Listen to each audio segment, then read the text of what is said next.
Hey guys, it's Dave with another video.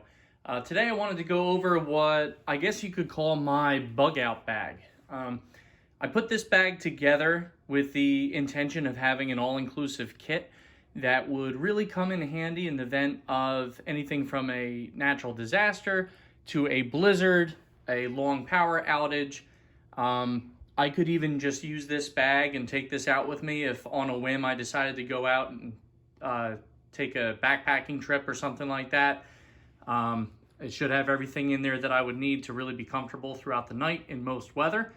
And I can put this in my truck to keep emergency supplies handy in the event that I ever broke down and I have to walk to get to where I need to go. I work at a hospital as well as a registered nurse, so if there was a time where I needed to stay at work for a long period of time, a lot of the weather that we've been having in the Northeast has threatened that handful of shifts that I've worked. So having a bag like this handy in order to be self-sufficient with just the equipment that I have here and sustain myself for a few days is going to be really handy. So I don't have this put together right now for a particular period of time. So I'm not really calling it a 72-hour kit or anything like that, but I should be able to sustain myself for a little while with this bag. And the only thing that I would really swap out based on weather and circumstance is maybe some of the clothing items. And, you know, if it was a really cold environment or something, I might want to pack some extra goose down items in here or extra food if there was a chance that I would be out for a much longer period of time. So without further ado, we're going to jump right into the bag and I'll show you everything that I have here. All right, guys, the first thing I'll just tell you is about the bag itself. This is the Condor 3-Day Assault Pack. I like this bag. It's affordable. There are other options out there that might be a little higher quality. I have been looking at the 511 Rush 72, which is comparable in size and capability. But this bag, I've had this bag for a little while already. I've taken it out on backpacking trips, and I've only run into some minor quality issues with the bag. Nothing that couldn't be really repaired in the field, but you'll notice I have some parachute cord on here for zipper pulls. I had my zipper pulls go flying off and break, and I was not able to reattach those, so I had to fix those. There's a couple smaller Fastex buckles on the inside of the pack that when I was trying to strap down a load, those buckles snapped.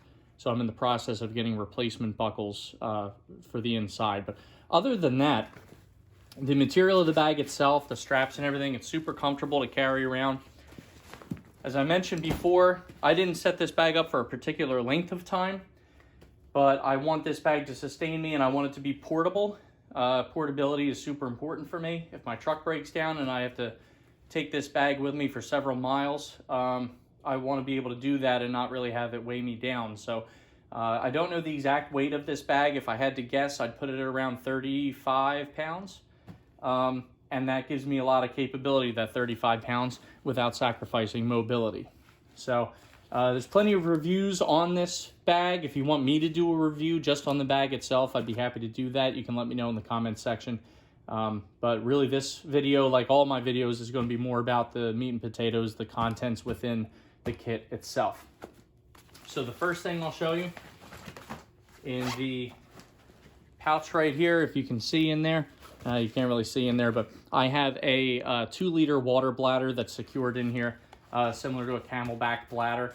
This pack is nice because you have 3 different ports that you can feed your drinking tube. All right.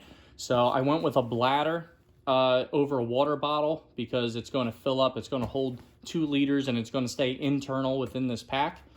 I also have the means to add water bottles and Gatorade or whatever else I might need to. There is some extra space in this bag. I made sure to leave some extra space so I can pack specialty items, or if I wanted to bring extra food and water, I can. So there's my water.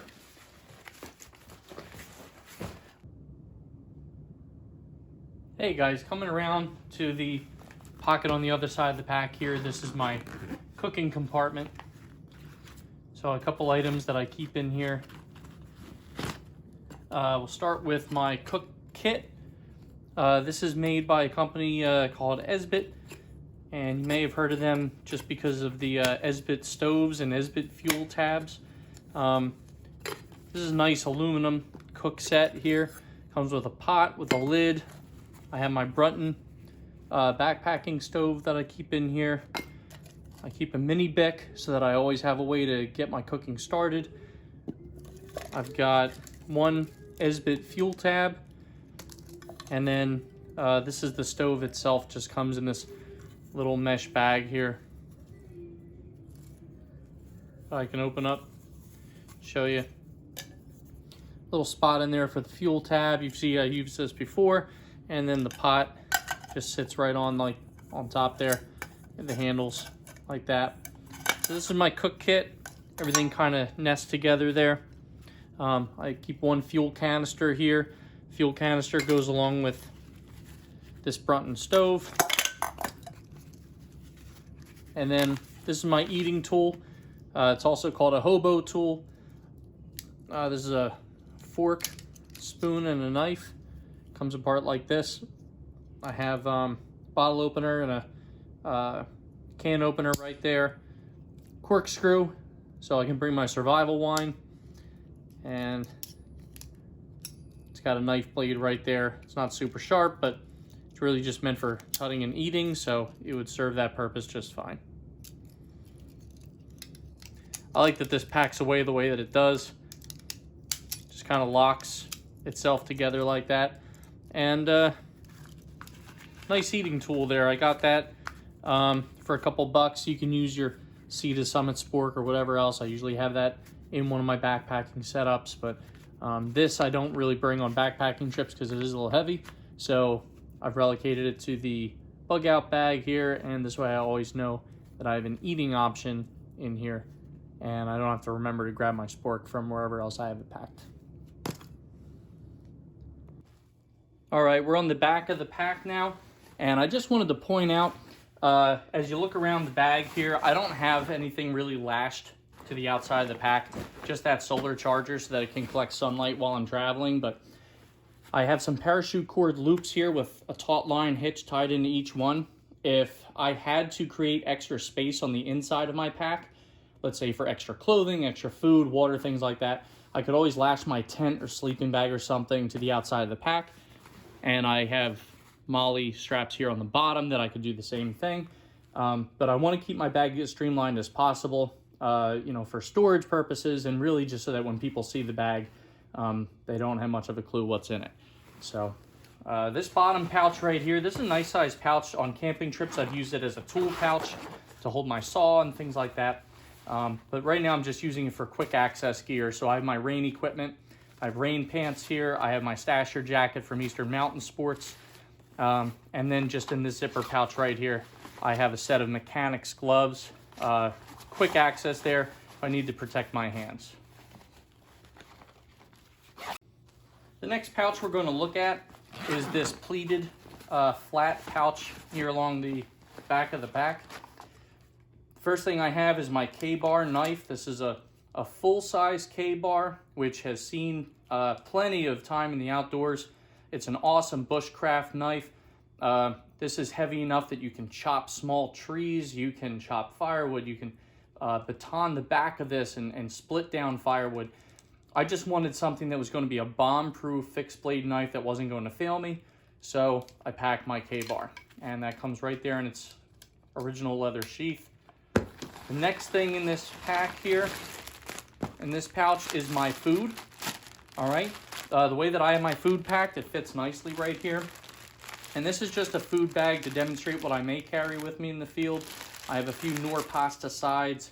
I have packets of instant oatmeal. I get the fruity cream of strawberry or cream of whatever versions. This way it packs a lot of calories. And then I have some packets of tuna. Doesn't need to be refrigerated. No cans, which makes things heavier because of all the packed liquid. And so that's just an example of some of the food that I would bring with me. I don't have any Cliff Bars or peanut butter or anything in here, only because I need to restock on those supplies. But I like bringing some peanut butter granola bars too. I also have my water set up here. I've got a squeeze filter bag, the clean out syringe, and the Sawyer, is this the Mini? Yeah, this is the Sawyer Mini. All right, so I've got my water purification set up in that pouch, and that's everything that I keep in this bag here, in this pouch. So this is going to be my food, my water, and it's just a good handy spot where my K-bar fits nice in there. You know, depending on where I am, if I'm out in the wilderness, the K-bar ends up on my belt, or it could go on the outside of the bag for even quicker access once I'm off the main roads or, you know, wherever I may be. Obviously, I don't want my big K-bar hanging out if I'm in the office. Okay, time to get into my personal favorite part of any tactical bag, which is the admin pouch of the bag. I like the admin pouch because it gives you a lot of small pockets, sleeves, and other areas within that pouch to organize gear. And one thing you'll notice about this admin pouch, it doesn't open all the way, it doesn't clamshell open. It just stops right here. This isn't a bad thing. If you have gear that gets loose when you're shaking your bag around and moving around, it gets loose. When you open up your admin pouch, if things are going to fall somewhere, they're just going to fall right down into the pouch itself rather than getting all over the place. Starting at the top, I just have an emergency whistle, and I have first compass I ever owned, which is this little liquid-filled Brunton compass, just to give me some basic sense of direction. I have a throwaway rain poncho in here, just a Coleman rain poncho. Real simple, doesn't take up any space, but I can use this for a multitude of things, stringing up a quick shelter and cover a firewood pile. I can give it to somebody else if they need protection from the elements. So I have a nice poncho here. I have a small hank of 550 cord. This is enough. I don't know how many feet this is, probably about 12 feet. It's enough to string up a quick shelter. Just give myself a ridge line. Coming down to the next sleeve here. This is my fire kit. So I've got, for starters, I have a fire striker here with a magnesium fire starter and a ferro rod. So it's a setup so that you can make shavings with your knife of this magnesium bar and launch a couple sparks into it with this striker, and you're going to you know, create your fire that way. I replaced the cord that was on here with some jute twine. Jute twine makes excellent tinder, so that gives me added capability with that.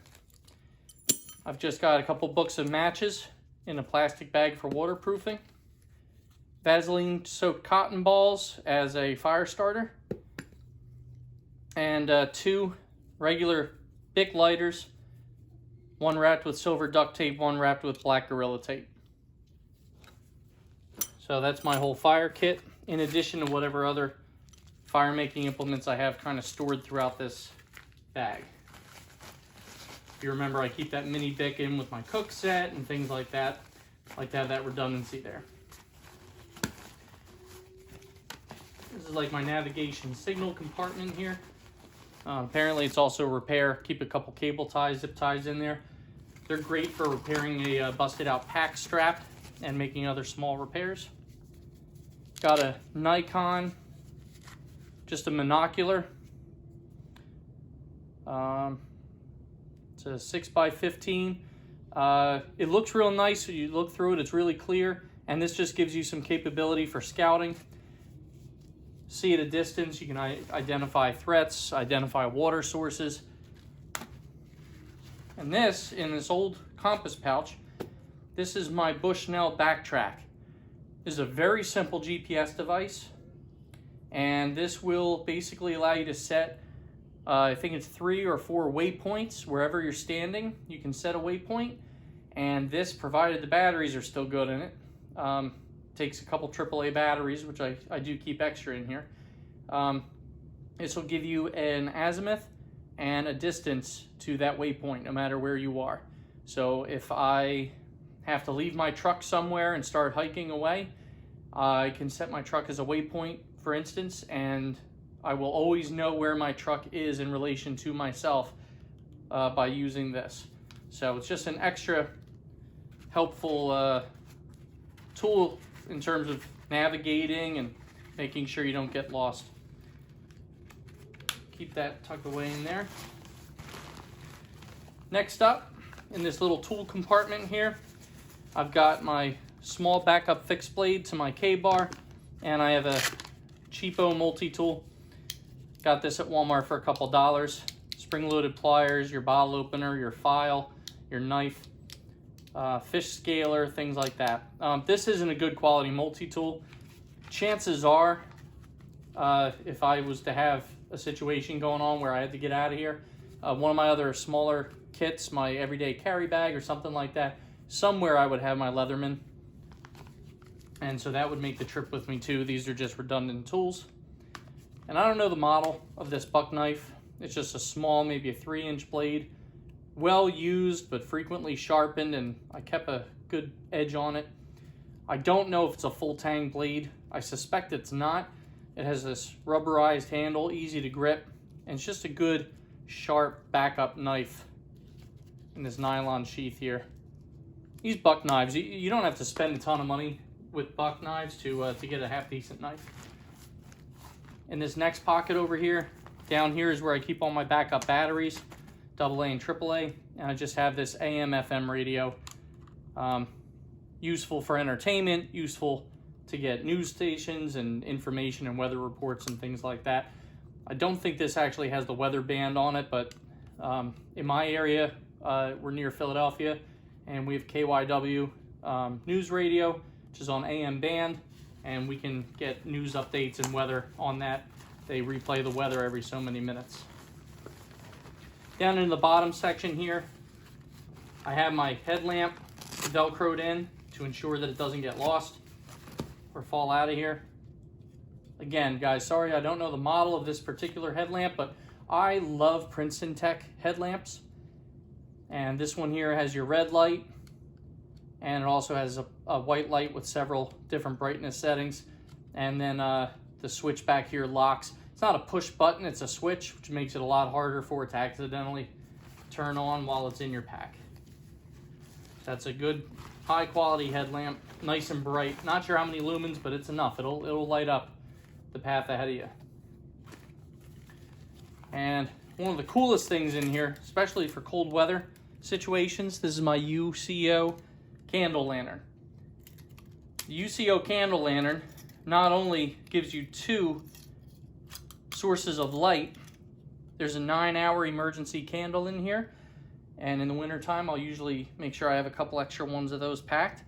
It also has an LED light built into the back side here, and this also puts out a little bit of heat.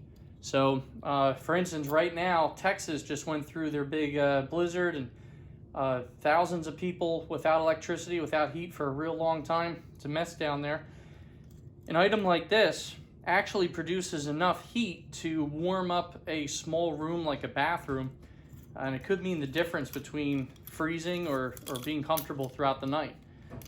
So one of the things I like this for is in the wintertime for backpacking trips, I very carefully hang this in my tent. The flame, if you notice, everything is kind of encased in glass and everything. There's no exposed flame, but I very carefully hang this by the bail and this chain and hook on the inside of my tent. And this produces enough heat to ward off any condensation inside my tent in the wintertime. So that's the Uco Candle Lantern.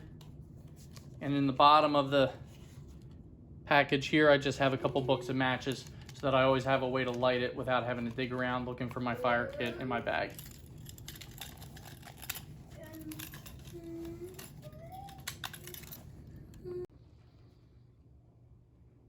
All right, guys, thanks for sticking with me to the end of the video here. We're about to open up the main compartment of the Condor 3-day assault pack.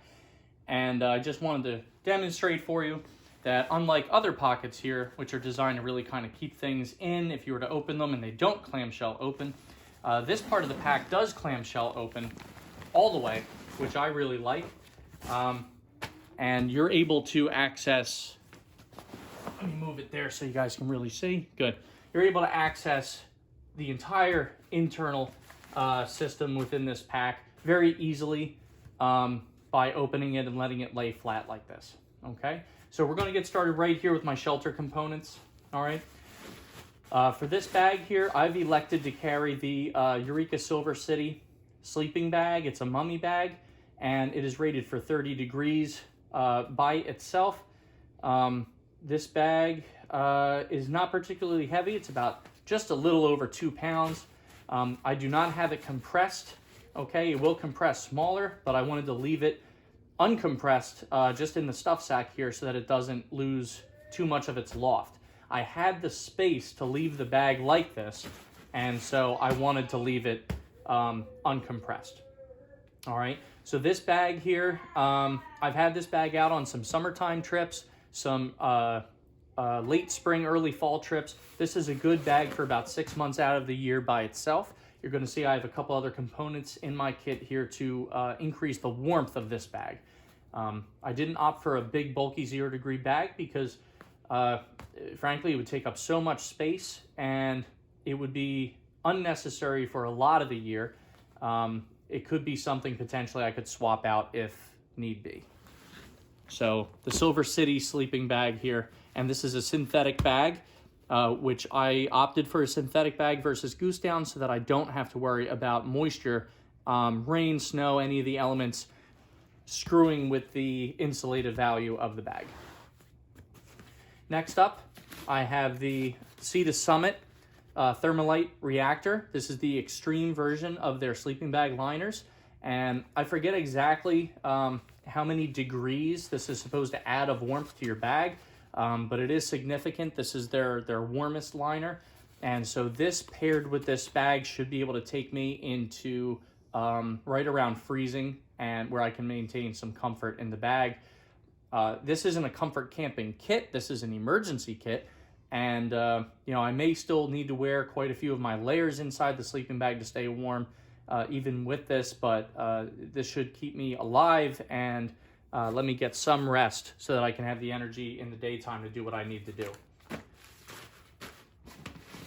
Going along with everything in my sleep system here, I have the, this is the Nemo Tensor Insulated Inflating Mat. This is my inflating bed roll. And let's see if it has the R value right on the package here.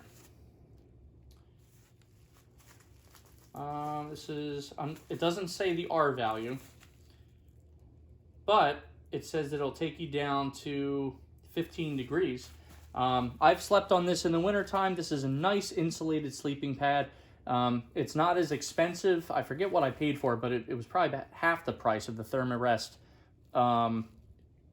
comparable insulated pad. I forget the name of that, but that's the sleeping pad that I packed in this bag because it is so small and it's going to keep me warm. I have the SOL Escape Bivvy.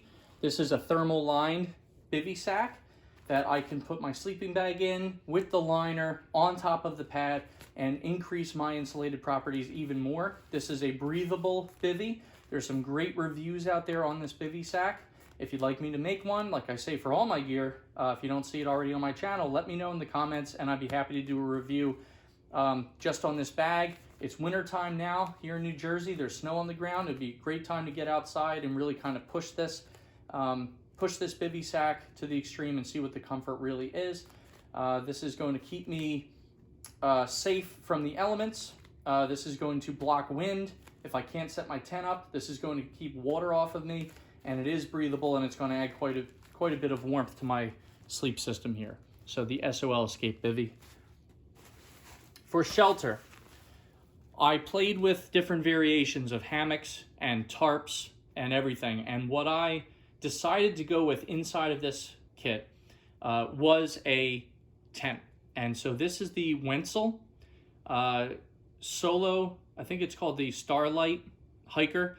And I picked this tent up at a store called Campmore, and you can go on their website. I don't know if they still carry this tent, but this tent right here, I took it out on a trip, got caught up in an incredibly wicked thunderstorm, and the rain was really just pelting the wall of this tent. This is a single wall tent. There's no mesh with a rain fly. This is all one tent. And I'd love to do a review of this tent and show you guys. But this tent here, I did have rain come into the tent. And that was a bit of a problem for us. But I'm pairing this tent. You know, the sacrifice is, to me, is worth the packability, how lightweight this tent is, probably about 2.5 pounds. And this with my water repellent bivvy sack, I'm pretty confident that I'd be able to stay comfortable in most weather sleeping in this tent. Gives me something I can set up just about anywhere, and it's going to be a warmer sleeping situation in this tent than it would be if I were to sleep in a hammock in cold weather. I have a 55-gallon drum liner. This is a thick contractor bag that I packed for many reasons. It's a utility item, but I packed it so that I can use it as a ground sheet for my Wenzel tent. I can also use this in addition to my bivvy sack to stay warm and dry. This can be an extra poncho for me. I can cut this to make an emergency shelter. This is really right along with a Swiss Army knife for the amount of uses that you'd have in the field for a contractor bag. So, one contractor bag. This was about $1 or $2 on eBay, and this is just a very inexpensive rain cover for your backpack. I got the extra large size, and this will go right over my Condor 3-day assault pack, and it has a little buckle here to secure it around there. So in the event of some heavy rain or snow, if I just want to keep everything in here super dry, I have a pack cover. Slide all this stuff out of the way. And now we're just going to go over the last 2 compartments right here in the bag. First compartment is clothing. I just have a 100% wool beanie hat. I have an extra pair of wool socks. I have an Under Armour long sleeve t-shirt. I have some hand warmers that I include in my clothing section because if I'm adding clothing to myself, I'm probably looking to stay warm. I've got a cotton bandana, 3 foot by 3 foot. And I have a really lightweight pair of Columbia hiking pants. I don't believe these are zip-offs. No, they're not, but they're just really lightweight hiking pants. So if I happen to be out someplace, let's say I'm out and I'm wearing shorts or I'm in some dressier clothes and I need to switch over to something, I have those Columbia pants right there. So we'll put all that stuff in there and then I'll just show you what's in the top. All right, the top pouch right here, I have a mosquito net and I have some repel bug spray to help keep the bugs off of me. And then the only other item in there is my first aid and toiletry bag. I'm going to show you this in a little more in-depth look right now. Okay, everybody, that concludes my tour of my bug out bag or my emergency supply bag here. I really appreciate all of your views, your comments, your suggestions. So, of course, if you see anything in the bag that you think I should leave out, let me know. If you see something that I didn't include that should really be in there, let me know about that too. Please hit the like button to help support my channel as I grow. And if you want to click the bell and subscribe so that you know every time I post a new video, I'd appreciate that too. Be safe and stay prepared, and catch you guys on the next video. Thanks.